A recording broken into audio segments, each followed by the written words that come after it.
Jilat ludah sendiri. Insinyur kiriman AS yang sepelekan ke F21 beramai Indonesia kini kagum dan sebut keajaiban.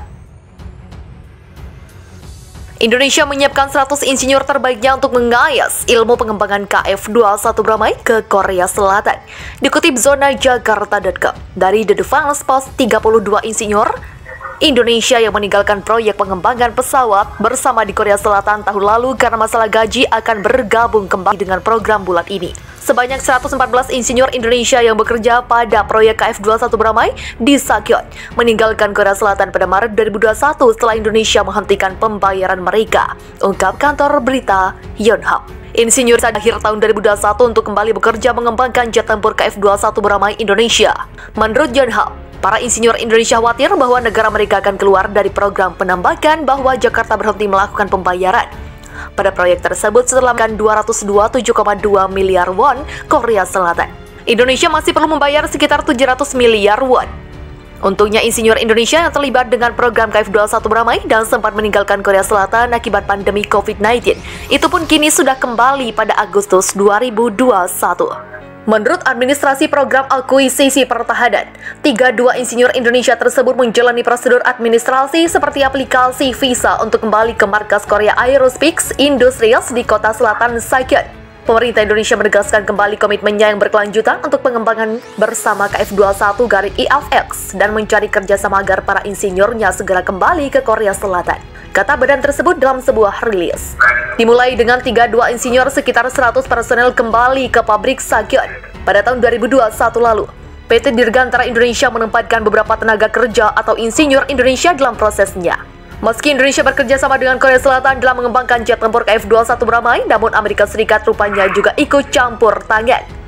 Hal itu diungkapkan langsung oleh seorang insinyur KAI di mana para insinyur Indonesia masih tidak diberi kelonggaran memperoleh teknologi KF21 beramai. Terus terang, delegasi Indonesia dilarang mengakses banyak bagian dari teknologi dan studi KFX, terutama yang berkaitan dengan AS, kata seorang insinyur KAI yang tak mau disebutkan namanya seperti dikutip dari The Fan News pada 2018 lalu. AS sendiri menyuplai teknologi inti KF21 beramai seperti mesin, persenjataan, sistem, kontrol penerbangan, dan lainnya. Bahkan AS sampai mengirim delegasi ke Korea Selatan jaga-jaga bila teknologinya dipergoki oleh Indonesia. Memang benar, insinyur AS yang dikirim ke markas KAI sensitif tentang kemungkinan kebocoran teknologi AS ke pekerja Indonesia. Tambahnya, seorang insinyur di Korea Aerospace Industries atau KAI mengatakan insinyur Indonesia yang dikirim ke Korea Selatan mengalami kesulitan mempelajari dan meneliti teknologi kunci KFX. Mengingat Indonesia memberikan ke1/5 dari biaya pengembangan KFX, masuk akal dalam beberapa hal bahwa para insinyur Indonesia dapat merasa sempit tentang keunggulan teknis melalui program bersama, ujarnya kala itu. Perkembangan jet tempur KF21 beramai yang sudah dirangkai rupanya bisa membuat insinyur Lockheed Martin yang dikirim pihak AS menjilat ludahnya sendiri. Hal ini seperti dikutip zona Jakarta.com dari Do Jungan yang menyebut jadwal terbang perdana jet tempur KF21 beramai Indonesia dan Korea Selatan dimajukan. Tahun ini kami akan memulai uji manuver skala penuh untuk KF21, tulis De Jongan dalam artikelnya. Awalnya uji terbang awal dijadwalkan akan dimulai pada Juli, namun proses perakitan dan persiapan uji terbang berjalan lancar, sehingga jadwal dimajukan.